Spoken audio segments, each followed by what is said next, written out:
Hello everyone, मैं हूं रवि कुमार रंजन और आप देख रहे हैं आपका अपना YouTube channel Ravi Creative Junction. तो फ्रेंड्स, आज बात करेंगे कि कोई बेटी अपने पिता से कब तक पोषण लेने का अधिकार रखती है। कोई बेटी अपने पिता से कब तक भरण पोषण लेने का अधिकार रखती है। तो भारत का कानून समानता पर आधारित है। शायद ही कोई ऐसा पहलू रहा है जहां पर भारत के पार्लियामेंट में कोई कानून बनकर व्यवस्था खड़ी न की हो।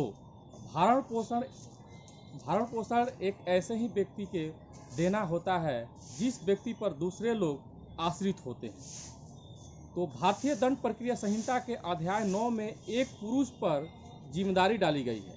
भारतीय दंड संहिता के अध्याय 9 में यह जो जिम्मेवारी है एक पुरुष पर डाली गई है।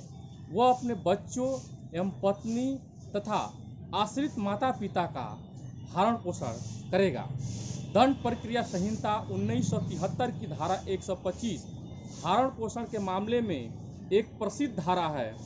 इस धारा के अंतर्गत कोई भी संतान जो अपने पिता पर आश्रित है और जिसने 18 वर्ष की आयु पूरी नहीं की है या भरण पोषण प्राप्त करने की अधिकार रखता है।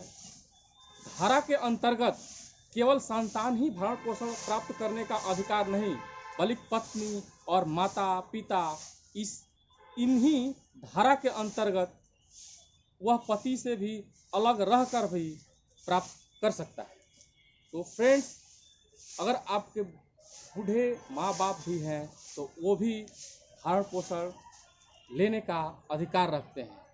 तो बच्चों का भरण पोषण एक पिता से आवश्यक बच्चों का भरण पोषण प्राप्त करने के लिए अधिकार होता है। अगर कोई पिता भरण पोषण नहीं कर पा रहा है तो भारतीय दंड संहिता की धारा 125 के अंतर्गत उससे भरण पोषण प्राप्त किया जा सकता है।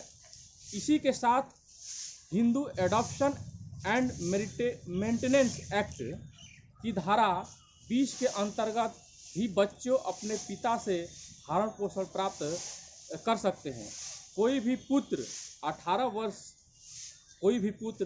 वर्ष की आयु से कम का है तो अपने पिता से भरण पोषण करने का अधिकार रखता है।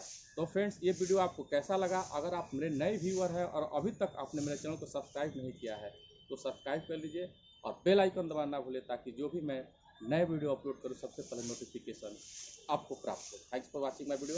जय हिंद, जय भारत।